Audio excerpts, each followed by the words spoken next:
स्वागत है आप सभी का एक बार फिर से ज्योग्राफी विद रहमान सर के यूट्यूब चैनल पर।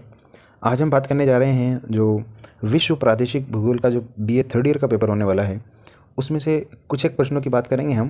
जिसमें सबसे पहले प्रश्न आता है, बहुत इंपॉर्टेंट प्रश्न बनता है कि यूरोप की जनसंख्या का वितरण और घनत्व का वर्णन कीजिए। ये प्रश्न बहुत इंपॉर्टेंट बनता है और ये प्रश्न लगभग आने वाला है आपके। तो इस प्रश्न को आप अच्छे से देख के जाइए, किस तरीके से उत्तर देना है और कितना उत्तर लिखना है, और उत्तर के साथ कौन कौन सी इंपॉर्टेंट चीज़ें हैं जो आपको याद रखनी है और अपने उत्तर का वज़न आपको बढ़ाना है, उन सारी चीज़ों को देख लेते हैं।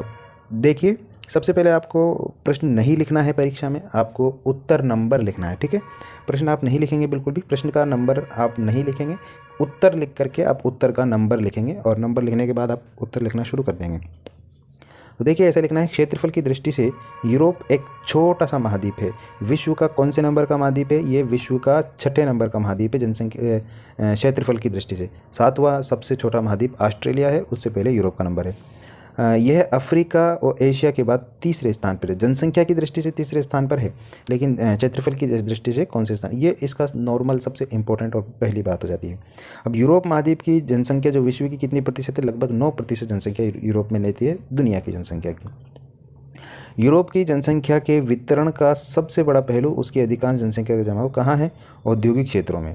भारत में कहाँ है, एशिया के संदर्भ में जनसंख्या का जमाव कहाँ है? कृषिगत क्षेत्रों में, मैदानी क्षेत्रों में पाई जाती है। जबकि यूरोप में कहाँ है? औद्योगिक क्षेत्रों में। जैसे 40 डिग्री उत्तरी अक्षांश के सहारे विस्तृत कोयला पेटी यूरोप की सबसे प्रसिद्ध औद्योगिक पेटी है, जो यूरोप की जनसंख्या की धुरी कहलाती है। ये बात आपको ध्यान रखनी की थी। एक नंबर का प्रश्न भी यहाँ पर बनता है कि यूरोप जनसंख्या की धुरी किसे कहते हैं? तो औद्योगिक पेटी को कहते हैं। ठीक है, इसके बाद आगे देखते हैं। इस प्रकार यूरोप में औद्योगिक विकास के साथ साथ महाद्वीप के नगरों की जनसंख्या में तीव्र गति से क्या हुई है?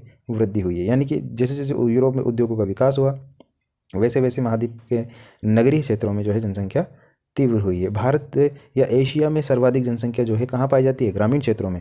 जबकि यूरोपीय क्षेत्रों में कहाँ पाई जाती है? नगरीय क्षेत्रों में। जनसंख्या वितरण और घनत्व, देखिए यहाँ कुछ इंपॉर्टेंट बातें आपको देखने को मिलेगी। यूरोप में जनसंख्या घनत्व की दृष्टि से असमानता पाई जाती है। ये सभी बातों में, सभी महाद्वीपों में कॉमन बात है ये। यहाँ जनसंख्या का वितरण असमान है। यूरोप के कुछ भागों में जनसंख्या का घनत्व विश्व में सबसे अधिक है, कुछ भागों में तो बहुत अधिक है।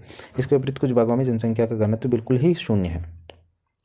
अब देखिए, जनसंख्या घनत्व के आधार पर यूरोप को कितने भागों में बांटा जा सकता है? 3 बड़े क्षेत्रों में बांटा जा सकता है। कम जनसंख्या वाले, सघन जनसंख्या वाले और सघनतम जनसंख्या वाले। इसको ऐसे भी कह सकते हैं हम, कम, मध्यम और सघन, इस तरीके से भी लिख सकते हैं। यहाँ पे हमको जो सघनतम है, सघन है और कम, 3 कैटेगरी में बांटे हैं हम। 4 कैटेगरी में बांट सकते हैं, लेकिन आप कन्फ्यूज़ मत हो, बिल्कुल भी 3 कैटेगरी आपके लिए उपयुक्त है। नेक्स्ट आगे चलते हैं। देखिए, यूरोप के कम जनसंख्या घनत्व वाले प्रदेश कौन कौन से हैं, उन क्षेत्रों की बात कर लेते हैं। तो यूरोप में जनसंख्या के इस प्रारूप में यूरोप के वे प्रदेश सम्मिलित किए जाते हैं जिनका प्रति वर्ग किलोमीटर जनसंख्या घनत्व कितना है? 15 व्यक्ति प्रति किलोमीटर से कम है। ऐसे प्रदेशों में लगभग जब कम क्यों रहते हैं? क्योंकि यहाँ पे जो है जलवायु कैसी है? प्रतिकूल है, मानव के रहने के अनुकूल नहीं है। जलवायु, धरातल कैसा है? कठोर धरातल है, यानी कि धरातल भी मानव के रहने के लिए अनुकूल नहीं है, ऊबड़ खाबड़ कह सकते हैं। खनिज संसाधनों की कमी है। जनसंख्या को प्रभावित करने वाले प्रमुख कारक है, जिनमें ऐसे कारक जो जनसंख्या के वितरण को प्रतिकूल परिस्थितियाँ प्रदान करते हैं, ऐसे सभी कारकों को आपको सभी महाद्वीप में लिख सकते हैं आप, है ना। आदि दशाओं के कारण जनसंख्या का कम निवास पाया जाता है। यूरोप में कम जनसंख्या घनत्व वाले प्रदेश कौन कौन से? देखिए, सबसे पहले है टुंड्रा प्रदेश। टुंड्रा प्रदेश कौन सा? बिल्कुल ध्रुवीय प्रदेश, उत्तर वाले।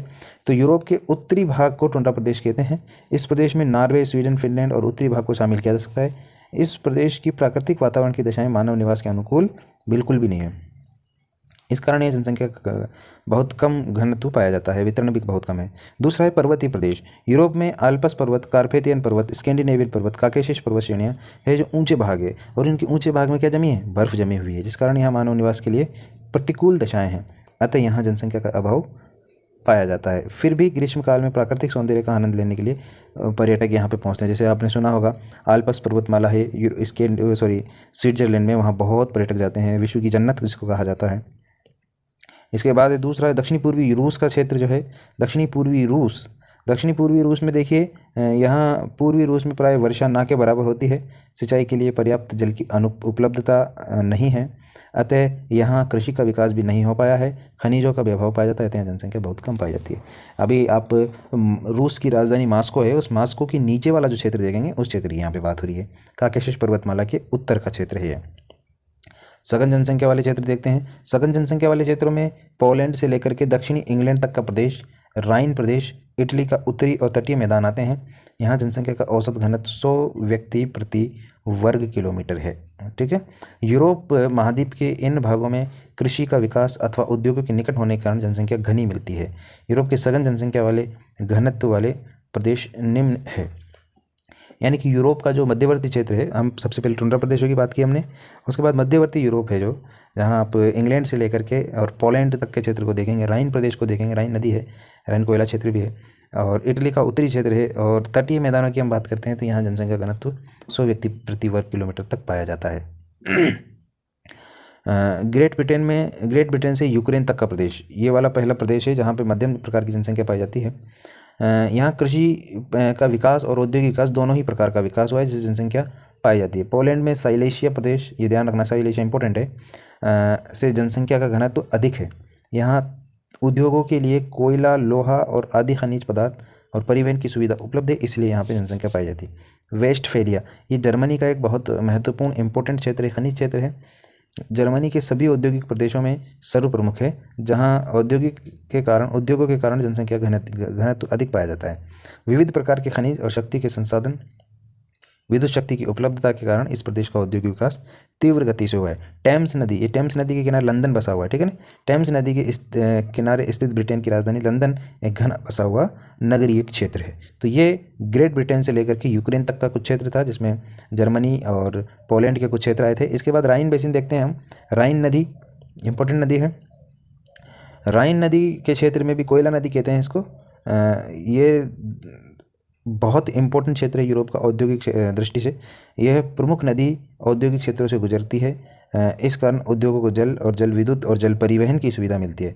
अतः इस भाग में राइन नदी जो है, राइन नदी का कृषि, उद्योग और व्यापार की दृष्टि से महत्व होने के कारण यहाँ जनसंख्या अधिक पाई जाती है। सार, लारेन और रूहर के लोहा प्रदेश और कोयला प्रदेशों में भी जनसंख्या घनत्व अधिक पाया जाता है। हम पढ़ रहे हैं यूरोप के जनसंख्या घनत्व और वितरण को प्रभावित करने वाले कारक या उनका वितरण देख रहे हैं हम, ठीक है ना। नेक्स्ट तीसरा प्रदेश है इटली के उत्तर और तटवर्ती मैदान। अब देखिए इटली का उत्तरी क्षेत्र में यहाँ पे उर्वर नदी घाटियाँ हैं जिनके केंद्र में जो है जनसंख्या पाई जाती है। इटली के उत्तरी प्रदेश में कृषि के विकास के कारण यहाँ भी जनसंख्या में वृद्धि हुई है। इस प्रदेश में जनसंख्या वाले क्षेत्र निम्नलिखित है। इटली के प्रमुख क्षेत्र, इटली में इंपॉर्टेंट सबसे नदी कौन सी है? पो। इसको इटली की गंगा भी कहा जाता है। यहाँ इटली देश की 40% जनसंख्या निवास करती है, ठीक है ना। ये सबसे घना बसा हुआ बेसिन है, जैसे भारत में सबसे घना हुआ बसा हुआ बेसिन गंगा बेसिन को हम कह सकते हैं। पो नदी का उपजाऊ मैदान और कृषि इस प्रदेश की जनसंख्या आकर्षण के प्रमुख केंद्र बिंदु है। नेक्स्ट देखिए पुर्तगाल में ओपार्टो का मैदान। ओपार्टो पुर्तगाल की एक इम्पोर्टेंट नदी है। ये ओपार्टो का मैदान यहाँ शराब उत्पादन और निर्यात करने का मुख्य केंद्र है। सूती वस्त्र का भी उद्योग है। जहाँ जहाँ उद्योग पाए जाएंगे, आप यूरोप में जब भी जनसंख्या पढ़ रहे हो तो ध्यान रखिएगा, यूरोप में जहाँ जहाँ आपको नदियों के मैदान पाए जाएंगे, जहाँ जहाँ औद्योगिक क्षेत्र पाए जाएंगे, वहाँ वहाँ आपको जनसंख्या देखने को मिलेगी। उत्तरी पूर्वी स्पेन में एब्रो नदी, कौन सी नदी है? एब्रो नदी। एब्रो नदी की घाटी बनी हुई जनसंख्या तीव्र वाला क्षेत्र है। स्पेन के उत्तरी समुद्री तट पर भी जनसंख्या का जमाव अधिक पाया जाता है, जमाव है भाई, ठीक है ना। रोन नदी घाटी है। रोन नदी कहाँ पाई जाती है? रोन नदी भी आपको जर्मनी के आसपास मिलेगी, फ्रांस में मिलेगी रोन नदी। इस रोन नदी की घाटी में भी आपको डिजोन नगर में काफ़ी जनसंख्या मनुष्य निवास करते हैं, ठीक है। ये कुछ क्षेत्र थे जो सघन जनसंख्या वाले क्षेत्र थे। अब हम देखते हैं सघनतम जनसंख्या घनत्व वाले क्षेत्र, यानी कि जहाँ जनसंख्या बहुत ज़्यादा मात्रा में पाई जाती है।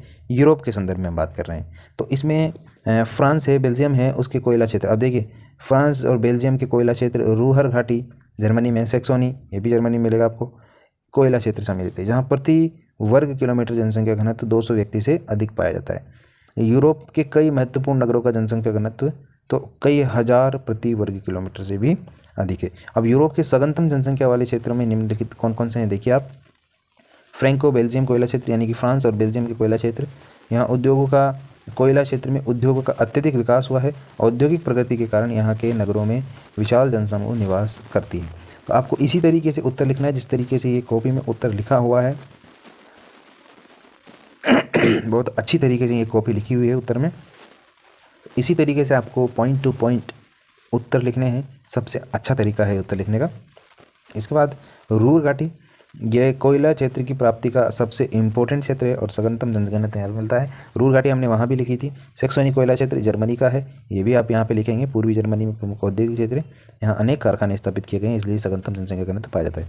दक्षिणी हॉलैंड और उत्तरी इटली के उपजाऊ मैदान विभाग। इसके अलावा यूरोप के अनेक नगरों में भी जनसंख्या का औद्योगिक विकास होने के कारण विशाल जनसमूह पाया जाता है। इन नगरों में वियना, पेरिस, हैम्बर्ग, बार्सिलोना आदि का नाम उल्लेखनीय है। यूरोप का एक देश है मोनाको, वहाँ जो है जनसंख्या का घनत्व विश्व में सबसे ज़्यादा पाया जाता है। तो ये सब बातें हैं आपको विश्व के जो है जनसंख्या घनत्व यूरोप में, उसके बारे में आपको लिखना है। आप अगर अच्छा समझते हो तो आप क्या कर सकते हैं, एक नक्शा बना सकते हैं। नक्शा किस तरीके से बनाएंगे, देखिए यूरोप का मैं यहाँ पे ट्राई करता हूँ। ये यूरोप का नक्शा कुछ इस तरीके का है, आप इसको बना करके कोशिश तो कीजिएगा। अगर आपने नक्शा बनाया तो सोने पर सुहागा हो जाएगा।